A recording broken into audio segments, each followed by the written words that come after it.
Hi అండి. Hi అమ్మా. Follow అవుతున్నారా బిగ్ బాస్? చూస్తున్నా. ఈ వీక్ గేమ్ ఎట్లా అనిపించింది? ఈ 2 days చాలా బాగా అనిపించింది అమ్మా. అంటే నిన్నటి గేమ్ అయితే మరీ లేస్తున్నాయి, గూస్ బంప్స్ వచ్చేలాగా ఆడారు అనమాట. ఆడవాళ్ళు మరీ రక్తం పెట్టి ఆడుతున్నారు. సో మంచిగా అనిపించింది. ఈ 2 days బాగా అనిపించింది. Okay okay. యష్మి గౌడ ఏమైనా కొంచెం తగ్గిందా? లాస్ట్ వీక్ చాలా అగ్రెషన్ ఉండే, ప్రతిదానికి అరిచేసింది. లేదు, నాకు తెలిసి యష్మిక గౌడది మొత్తం రాంగ్ గా పోర్ట్రేట్ చేశారమ్మా. ఫస్ట్ వీక్ మొత్తము ఒక రతిక, ఒక శోభసుడితో పోల్చారు. బట్ ఈ 2-3 days తన గేమ్ చూస్తుంటే ఒక ఆడ పులిలాగా అనిపించింది. కంపల్సరీ ఒక బిందు మాధవ్ గుర్తొచ్చింది. మన టైటిల్ విన్నర్ బిందు మాధవ్ ఉన్నారు కదా, తనలాగా ఆడింది అనిపించింది. ఎందుకంటే గుమ్మును కూర్చొని ఉండే వాళ్ళకన్నా అట్లా పైన పడి రక్కి మొత్తం అంత మంచి స్కిన్ ని ఎర్రగా చేసుకొని రక్తం వచ్చేలాగా ఆడుతున్నారు కదా. సో దానికి మనం రెస్పెక్ట్ ఇవ్వాలి. అంత ఆడవాళ్ళు అంత తెగించి ఆడేటప్పుడు దానికి వాల్యూ లేదా అనిపించింది. సో నా పరంగా యష్మిక కూడా ఈ 2 days మాత్రం టాప్ 5లో ఉంటుంది అనిపించింది. అంటే మొత్తం ఫుల్ ఆపోజిట్. వెళ్ళిపోవాలి అన్న థాట్లో నుంచి ఒకేసారి టాప్ 5 కంటెస్టెంట్ అవ్వాలి అన్న థాట్కి వచ్చింది అనమాట. మణికంఠ గేమ్ ఎట్లా అనిపించింది? మణికంఠ అర్థం కావట్లేదమ్మా ఇంకా కూడా. ఫస్ట్ సెంటిమెంట్ చూసి అయ్యో పాపం అనిపించింది, ఓట్లేశారు. తర్వాత కామెడీ చూసి సరే ఇలాంటి పర్సన్ బిగ్ బాస్ లో ఉంటే బాగుండు అనిపించింది. మళ్ళీ ఫైనల్ మణికంఠ రాంగ్ ట్రాక్ వెళ్తున్నాడు అని అనిపిస్తుందా? అదే నెక్స్ట్ అదే చెప్పబోతున్నాను. మళ్ళీ కొన్నిసార్లు చూస్తుంటే హగ్ చేసుకోవడం, ఒక సీరియస్ సిచ్యువేషన్ లో అయినా సరే అతనికి హగ్గు కావాలి, నవ్వినా హగ్గు కావాలి, ఏదైనా గేమ్ ఆడినా కూడా హగ్గు కావాలి. మరి ఏమో హగ్ చేసుకుంటే అంత ప్రశాంతంగా ఉందో లేదో తెలియదు. కానీ నాకు తెలిసి అతను మెచ్యూరిటీ లేని పర్సన్. అలాగని జెన్యూన్ అనేసి చెప్పలేం. జెన్యూన్ అతను, ఫేక్ కాదు. టాప్ 5లో ఉంటాడు. అలాంటి కంటెస్టెంట్ ఇప్పుడు అవసరం. ఆల్రెడీ మనకి బిగ్ బాస్ ఈసారి ఏమీ లేదు, అంత కంటెస్టెంట్స్ ఏం ఆడలేదు. వైల్డ్ కార్డ్ ఎంట్రీస్ వచ్చాక మళ్ళీ ఏమన్నా జనాల పర్స్పెక్టివ్ మారే ఛాన్స్ ఉంది? ఏం లేదమ్మా. ఇంకా ఆల్రెడీ ఇప్పుడు టాప్ 5 ఇంకా కన్ఫర్మ్ అయిపోయారు వీళ్ళే. నాకు తెలిసి యష్మిక గౌడ, ప్రేరణ, నబిల్ అఫ్రీది, నిఖిల్ కూడా నిన్న రాంగ్ గానే ఆడాడు. జెన్యూన్ అనుకున్నాము. బట్ నిన్న టాస్క్ లో మరి కొంచెమన్నా లేడీస్ రెస్పెక్ట్ ఇవ్వాలి కదా. ఎంత ఫ్రెండ్స్ ఉన్నా కూడా తోసేయడము. నిన్న అయితే నాకు మరీ పృథ్వీరాజ్ వాళ్ళు సైకోగాన్ లాగా అనిపించింది. ఒక చేత్తోనేమో ఆ అమ్మాయిని పట్టుకున్నాడు యష్మికాని, ఇంకొక చేత్తో ప్రేరణను పట్టుకున్నాడు. పిసికేస్తున్నాడు అమ్మా. అది కరెక్ట్ కాదు. ఒక ఫ్యామిలీస్ చూసే ప్రోగ్రామ్ లో అలాంటి ఒక అడిగి మనిషిని తీసుకొచ్చి ఇక్కడ షోలో పెడితే ఎలా చూస్తారు? అది చూస్తా అంటే మాకే చిరాకు వస్తుంది. అందుకే తెలుగు వాళ్ళని తీసుకోమని, ఎక్కడ తమిళ కన్నడ వాళ్ళందరినీ తీసుకొచ్చి వాడిని ముందు తరిమేయండి. వాళ్ళు సైకో. వాళ్ళ అమ్మ అసలు ఎలా పెంచిందో కూడా నాకు అర్థం కావట్లేదు. అంత ఘోరంగా బిహేవ్ చేయకూడదు లేడీస్ దగ్గర. అది ఒక గేమ్ కదా. ఓకే వదిలే, లేడీస్కి వదిలే. నీకు ఆల్రెడీ మేము చూస్తున్నాం కదా, అంత రాంగ్గా చేసి నీకే ఓట్లు పడతాయి కదా. ఇప్పుడు నిన్న అంత చేశాడు పృథ్వీరాజు, అతనికి నెగిటివ్ అయింది కదా. ఆయన అంత అగ్రెసివ్ అవుతున్నప్పుడు చుట్టుపక్కల ఉన్న వాళ్ళు అందరూ ఆపారు. హౌస్ లో ఎంత మంది ఉన్నారో అంతమంది ఆపారు. ఎవరు ఆపినా ఆగలేదు. వెన్ సోనియా వచ్చి తనని హగ్ చేసుకొని కొంచెం ఇలా పట్టుకొని కంట్రోల్ అన్నప్పుడు ఆగాడు. అంటే ఏంటి వాళ్ళిద్దరి మధ్య తెలిసిందే కదా, లవ్ ట్రాక్ నడుస్తుంది అనేసి. ఫస్ట్ నిఖిల్ వచ్చి ఆపినా కూడా రే నువ్వు రవీంద్రబాయ్ అన్న మనిషి సోనియా ఆగిన వెంటనే మొత్తం కూల్ అయిపోయి ఒకసారితో అయిపోయి ఉన్నానా నేను మాట్లాడుతున్నా అన్న తాటికి వచ్చాడు. అసలు సోనియా కూడా నిజంగా నాకేం నచ్చట్లేదండి. ఫస్ట్ చూసినప్పుడు అమ్మాయి ఈమె స్కిన్ టోన్ బాగుంది కదా, గ్లామర్గా అనిపించింది, చూడడానికి బాగుంది అనిపించింది. తర్వాత నిన్న చూడండి గుడ్డు టాస్క్లో వాళ్ళు ఆడ పులిలాగా ఆడుతున్నారు. యష్మిక గౌడ, ప్రేరణ రక్తం చించుకొని ఆడుతుంటే ఆడ కూర్చొని ఒక గుడ్లు తట్టబొట్ట పెట్టుకొని నీతులు చెప్తుంది. అది కరెక్ట్ కాదు కదా. మనం ఎవరైతే యుద్ధం చేస్తున్నారో వాళ్ళకి సపోర్ట్ చేస్తాం, కూర్చొని చేసే వాళ్ళకి కాదు కదా. సో యష్మిక గౌడని ఎలిమినేట్ చేయాలి. దానికన్నా ముందు ఈ యదవని పంపించాలి. ఎవరు? ఈ పృథ్వీరాజు. ఈ ఉంటే నెక్స్ట్ ఏమవుతుంది అంటే ఇతన్ని పెడితే ఆడవాళ్ళు నెక్స్ట్ గేమ్ తీసుకోవాలన్నా కూడా భయపడతారు. ఒకసారి గీకాడు, ఈసారి మళ్ళీ ఫిజికల్ అయితే కంటెంట్ రాదు బిగ్ బాస్కి. మరి అంత సైకోలు అవసరం లేదు మనకి. నిఖిల్ ఉన్నాడు కదా, అప్ అవుతాడు, డౌన్ అవుతాడు, సిచ్యువేషన్ పరంగా అటు ఇటు అవుతూ ఉంటాడు. నిఖిల్ ఓకే, బట్ పృథ్వీరాజ్ మాత్రం వద్దమ్మా. దరిద్రమైన ఆట అయింది అయితే నిజంగా. ఏం చేశాడు ఆయన వచ్చినప్పటి నుంచి? సోనియాకి అగ్గులు ఇచ్చాడు. గేమ్ ఏం చూపించలేదు ఆయన వచ్చినప్పటి నుంచి. నిన్నట్టయితే మరి సైకో, ఇంత జుట్టేసుకొని యానిస్ తీసుకొచ్చాడు, అడిగి మనిషిని అనిపించింది. మణికంఠ కూడా అంతే. వాడి ఏందో కరువు ప్రాంతం నుంచి వచ్చాడో లేదో తెలియదు కానీ పాపం ఆ హగ్గులేందో వాడేందో ఆ బొక్క ప్రాణం. నిజంగా పృథ్వీరాజ్ ఇలా చేయబట్టి అదుముతాడమ్మా, గిల్ల అని కొట్టుకుంటాడు. యాడ్ చచ్చిపోతాడేమనిపించింది. 50 గ్రాములకి అండగో లేదు ఆ మనిషికి. పాపం ఆడుకుంటారా మణికంఠని ఎలా తిప్పుతున్నాడు. నాకు తెలిసి మణికంఠ ఈ బిగ్ బాస్ షో అయిపోయే లోపల ఒకటి చచ్చిపోతాడు, లేదా ఎవరికైనా కడుపు చేసి వస్తాడు పక్క. ఎందుకంటే ఆ క్యారెక్టర్ ఒక డిఫరెంట్ క్యారెక్టర్ అలా అనిపించింది నాకు. సో నెక్స్ట్ ఇంకా కిరాక్ సీత గేమ్ ఎట్లా అనిపిస్తుంది? కిరాక్ సీత కూడా నాకేం అర్థం కావట్లేదమ్మా. జెన్యూన్ అనే ఒక 80% జెన్యూన్ అనిపిస్తుంది. కానీ అంత ఆట ఏం లేదమ్మా. వీళ్ళు పెట్టినంత ఎఫెక్ట్ యష్మిక గౌడ, ప్రేరణ వాళ్ళు తిట్టిండొచ్చు, టంగు స్లిప్ అయి ఉండొచ్చు. నిన్న విష్ణుప్రియ విషయంలో కూడా విష్ణుప్రియ ఒక రాంగ్ పోర్ట్రేట్ చేసింది. దోశలు వేసేటప్పుడు ఏదో ఒక సెంటిమెంట్ క్రియేట్ చేసేసింది. మనకి బిగ్ బాస్ చూపించారు కదా, అక్కడ ఏమీ జరగలేదు. దాన్ని తీసుకెళ్ళి ఒక రాంగ్గా పోర్ట్రేట్ చేసి ఏడ్ చేసి ప్రేరణను మొత్తం గలీజ్ చేసేసింది. అక్కడ కూడా నాకేం నచ్చలేదు. ప్రేరణ కూడా ఈ టాస్క్ ఆడేటప్పుడు ఒక స్టేట్మెంట్ పాస్ చేసింది, ఏ పోవే క్యారెక్టర్ లెస్ అని. కానీ దానికి ముందు అవి ఉమ్మేసిందమ్మా, విష్ణుప్రియ ఉమ్మేసింది. కానీ ఇది లైవ్ చూసిన వాళ్ళకే అర్థం అవుతుంది. 1 hour ఎపిసోడ్ ఎవరైతే చూస్తున్నారో వాళ్ళందరికీ ప్రేరణ అని తప్పుగా కనిపిస్తుంది. అంటే బిగ్ బాస్ లో కూడా ఇలాంటివి కొన్ని దాచిపెడుతున్నారని అనుకోవచ్చు. అవును కొన్నిటిని దాచిపెడుతున్నారు. దానివల్ల ప్రేరణ ఇప్పుడు గలీజ్ అయిపోయింది కదా. నీకు ఒక విషయం, ఒకటి మనకు టీవీలో చూపించారు.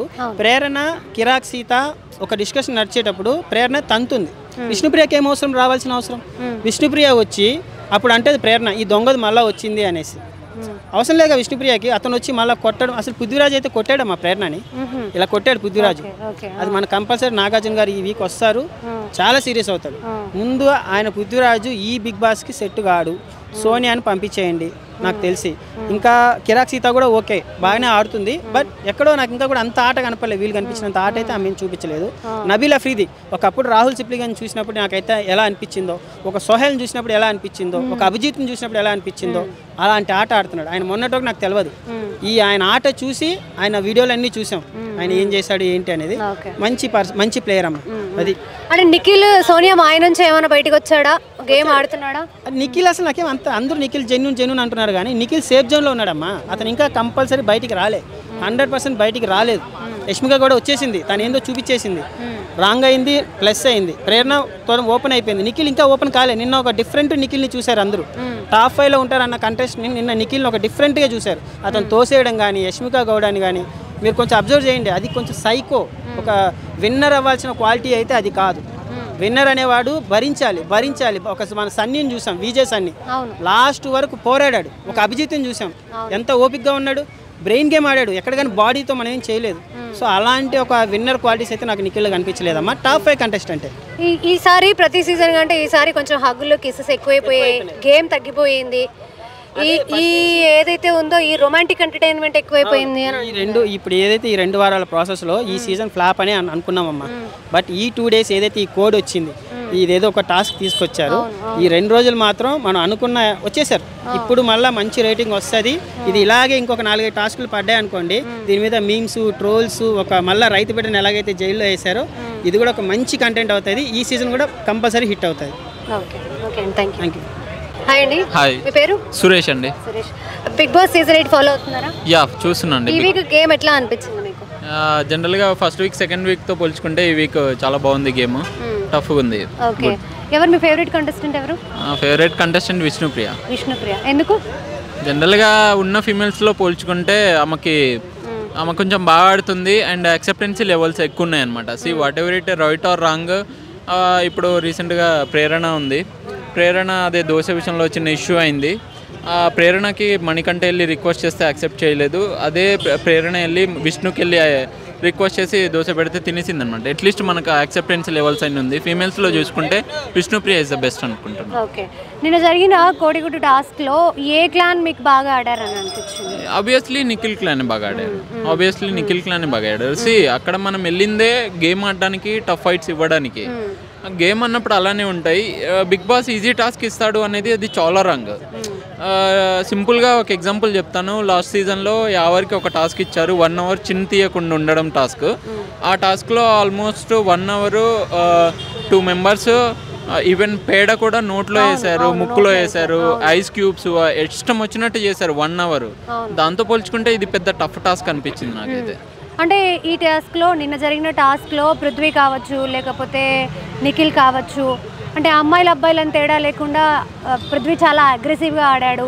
ఇటువైపు ప్రేరణ, ఇటువైపు యష్మిని పెట్టుకొని చాలా వల్గర్గా ఆడాడు అని చెప్పని అంటున్నారు. జనరల్గా అది గేమ్ అనేది అది పార్ట్ ఆఫ్ గేమ్ అలానే ఉంటుంది.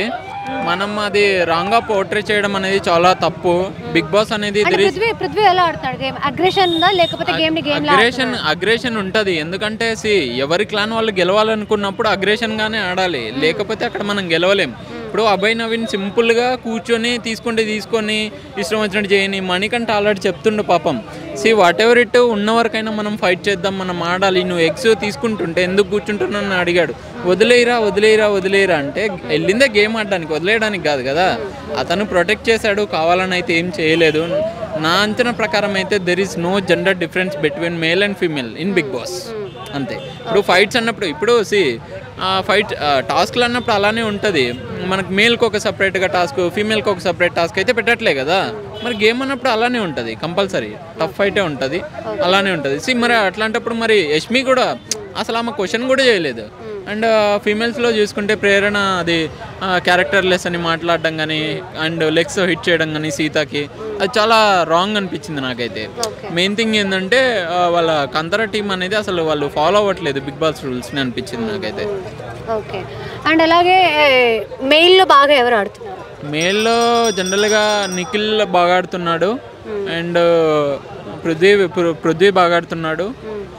మరి అగ్రెషన్ అంటే ప్రీవియస్ ఎవరితో పోల్చుకుంటే నాకైతే అంత పెద్ద అగ్రెషన్ ఏం అనిపించట్లేదు. మళ్ళీ మణికంఠ ఏమన్నా తగ్గాడు అనిపిస్తుందా? మళ్ళీ సింపతి కార్డ్ ఏమన్నా ప్లే చేస్తున్నాడు అనిపిస్తుందా? నిన్న నా భార్య కావాలి, నా పాప నాకు కావాలి అని చెప్పి ఒక మూలకు వెళ్ళి ఏడ్చాడు అంటే మళ్ళీ ఏమైనా సింపతి కార్డ్ ప్లే చేస్తున్నాడు అని అనుకోవచ్చా? నా ఆలోచన ప్రకారం ఏంటంటే ఈ గేమ్ విన్ అవుతే వాళ్ళ వైఫ్ కానీ పిల్లలు కానీ అది రావడం అనేది చాలా రాంగ్. జనరల్గా ఏంటంటే ఎవరైనా గెలవాలి అనుకోవడం తప్పు కాదు. బట్ ఆయన సింపతి కార్డ్ అయితే ప్లే చేయట్లేదు. ఆయన ఇన్నర్ హార్ట్ ఫీలింగ్ చెప్పుకుంటుండు, ఎక్స్ప్రెస్ చేసుకోవడానికి ఎవరు లేరు కాబట్టి చెప్పుకుంటుండు అనిపించింది నాకైతే. అతను ఉన్న వాళ్ళతో పోల్చుకుంటే కొంత జెన్యున్గా ఆడుతున్నట్టు అనిపించింది. అలా అనుకుంటే సెకండ్ వీక్లో ఆయన నిఖిల్ క్లాన్లో ఉండే 2 మెంబర్సే ఉన్నారు. అయినా అతను స్ట్రాంగ్ ఉన్న వాళ్ళ దాంట్లో కొంత స్ట్రాంగ్ అని తెలిసి కూడా థర్డ్ వీక్లో చేంజ్ అయిపోయాడు. ఏంటంటే అన్నీ చూడాలి స్ట్రాంగ్. ఇప్పుడు నిఖిల్ టీం వచ్చేసి స్ట్రాంగ్ టీం అని అంటున్నారు కదా. ఇప్పుడు అందులో జనరల్గా సీత కావచ్చు, నైనిక కావచ్చు అంతలా ఎఫర్ట్ కనపడలేదు. ఈవెన్ సోనియా కావచ్చు ఎఫర్ట్ లేదు. ఇప్పుడు అక్కడ ఫైట్ విషయంలో సీత అండ్ విష్ణుప్రియ ఆడినట్టు నైనిక అండ్ సోనియా ఎక్కడ అవపడలేదు. జస్ట్ వాళ్ళు ప్రొటెక్ట్ చేశారు అంతే. మరి దాంతో పోల్చుకుంటే ఆపోజిట్ టీంకి వెళ్ళి మణికంఠ బాగా ఆడినట్టే కదా. ఓకే. అంటే ఈ హౌస్లో ఉన్న వర్స్ట్ కంటెస్టెంట్ అంటే ఎవరు? నా విషయంలో అయితే ప్రేరణ అండ్ అభయ్. జనరల్గా ఏంటంటే అభయ్ ఎందుకు అంటున్నా అంటే ఆయన first of all Bigg Boss రూల్స్ని ఫాలో అవ్వట్లేదు. ఆయన కష్టపడి తెచ్చుకున్నది కాదు చీఫ్. జనరల్గా క్లాన్ మెంబర్ సెలెక్ట్ చేస్తే వచ్చింది అదే దాన్ని వినియోగించుకోవాలి. ఎందుకంటే మనం ముందుకు మూవ్ అవ్వాలంటే మనం మంచిగా టఫ్ ఫైట్ ఇస్తేనే. ఇప్పుడు వాళ్ళ క్లాన్లో 5 మెంబర్సే ఉన్నారు. బిగ్ బాస్ ఇచ్చారు 3 మెంబర్స్కి ఫుడ్ ప్రిపేర్ చేసుకోవడానికి. 5 మెంబర్స్కి 3 మెంబర్స్ ఫుడ్ ప్రిపేర్ చేయడం పెద్ద విషయం కాదు కదా. దానికి కూడా 3 మెంబర్స్ ఎలా ప్రిపేర్ చేస్తారు అట్లా మాట్లాడడం రాంగ్ అనిపించింది నాకైతే. రాంగ్ అనిపించింది. ఎందుకంటే మనం whatever it first Bigg Boss రూల్స్ని ఫాలో చేస్తూ మూవ్ ఆన్ అవ్వాలి గేమ్ ఆడుకుంటూ. అయితేనే మనం ముందుకు వెళ్ళగలం. ఇవి ప్రతి సీజన్ కంటే ఈ సీజన్ కొంచెం హగ్స్, కిసెస్, లవ్ ట్రాక్లు, ముద్దులు పెట్టుకోవడాలు ఎక్కువయ్యాయి అని చెప్పి వింటున్నాం. దీని మీద మీ ఒపీనియన్ ఏంటి? హగ్స్, కిసెస్, లవ్ ట్రాక్స్ అంటే ఏం లేవు. జనరల్గా ఏంటంటే వాళ్ళకి ఇంకా అసలు ఎలా కలవాలి, ఆపోజిట్ పర్సన్స్ ఎలా మాట్లాడాలో ఇంకా వాళ్ళకి రాలేదు చాలామందికి.